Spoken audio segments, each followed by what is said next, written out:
there, and welcome back to another episode from the Apple Tree. Today we will be reviewing Episode 6, Part 6 of the Obi-Wan Kenobi series, which is also the finale of Obi-Wan Kenobi, Season 1. I just want to start off with saying that this episode was absolutely amazing. There were so many twists and amazing action scenes. I highly recommend this series to anyone just for this episode alone. To begin, I'm going to give you some spoiler-free ratings of what kind of content you will see in this episode, and then we will go into a spoiler-filled review. There is no drug or alcohol or sexual content in this episode whatsoever. We do see some violence, mostly in a lightsaber fight, in which we see some rocks thrown around and people get cut by a lightsaber, but we don't see any blood whatsoever. We see one person's face that has been scarred. It is seen, and we do see one kid get knocked out. This is only the negative content of the episode, and that is all that you really see in this episode, making it very friendly, as long as you're not worried about any violence. Nothing too much more than what we've seen in previous episodes. If you haven't seen the episode yet, I recommend that you pause this video now, because we're going to go into some in-depth spoilers, and I don't want to ruin the ride for you. Alright, without further ado, we will go on to the review of the episode. The episode opens up with Reva trying to find young Luke Skywalker. She goes to the village that he is living in and asks around for Owen, Luke's uncle. And the people who she's questioning warns Owen that Reva is going to come and try to kill Luke. Owen wants to run, but his wife convinces him that they should stay and fight as they have the advantage since it is their home. Owen agrees and they prepare for Reva to come at sundown. Meanwhile, Obi-Wan and the members of the Path are trying to outrun Darth Vader's starship, but unfortunately their ship is damaged and cannot take too much more firepower as their hyperdrive is already shot and their power couplings are not doing well either. Obi-Wan realizes that the only way for the Path to survive is if he lures Vader away from them, because he knows that Vader really wants just him. Obi-Wan gets into the escape pod and escapes to a nearby planet. The Grand Inquisitor states that they need to follow the Path, but Vader insists that he must kill Obi-Wan. Vader approaches Obi-Wan alone to fight and kill him. I love that Obi-Wan is willing to sacrifice himself for the greater good, even if it means his own life. At the beginning of the fight, Obi-Wan is just easily defeated. He's not in tune with the Force whatsoever, so he holds his ground, but not enough.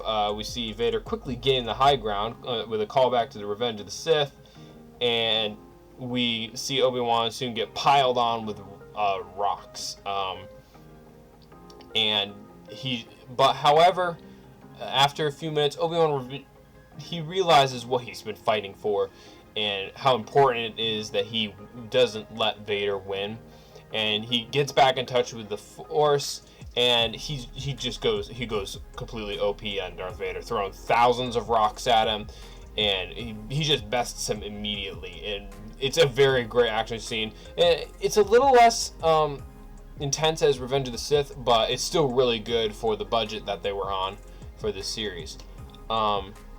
We do see that Obi-Wan actually gets a good chunk of Anakin's mask off, and we hear Anakin talking in Anakin's voice and then in Vader's voice, and it's really cool to see that, and we get to see Obi-Wan apologizing to Anakin, but Vader insists that Obi-Wan didn't kill Anakin, that he did, and Anakin it's so clear to see that Anakin is actually really gone.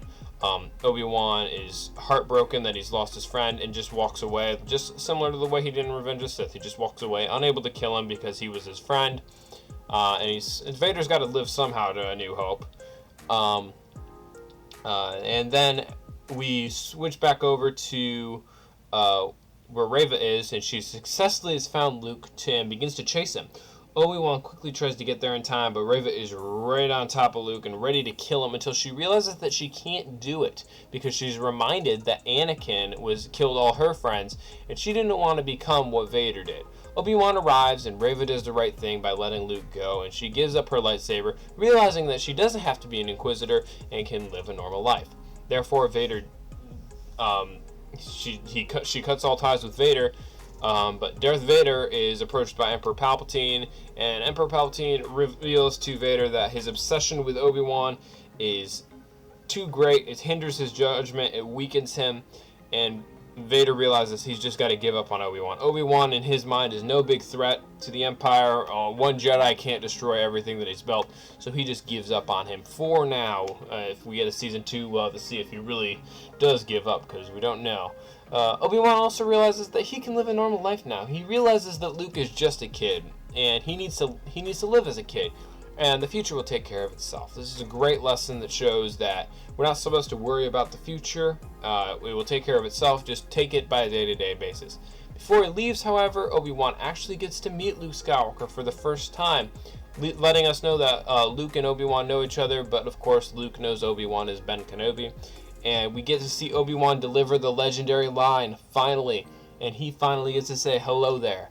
And we see Obi-Wan pack his belongings and begin to wander off when we get an amazing cameo from Liam Neeson as Qui-Gon Jinn, who arrives as a Force ghost to bring Obi-Wan on his next journey of life. This was hinted at throughout the entire series, where we were able to get to see Obi-Wan keep calling out for his master, as well as in the recap where Yoda said that he will teach Obi-Wan how to commune with his master.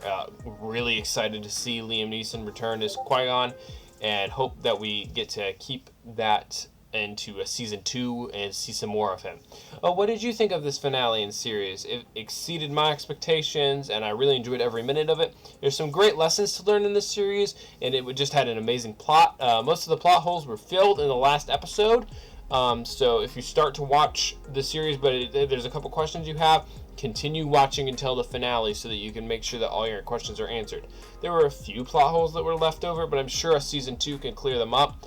Do you think we'll get a Season 2? Ewan McGregor and Hayden Christensen both came out and said that they want to do it, and from what I'm hearing so far, they're saying that there will be a Season 2, and I really hope so. Let us know what you thought of this series and this finale in the comments. Thank you. Thank you for watching our video today. If you liked it, please leave us a like so we can know that you appreciated the video and make more awesome content. And if you continue to like our content, please give us a subscribe so that you will get notified whenever we release a video. Thank you again for watching today.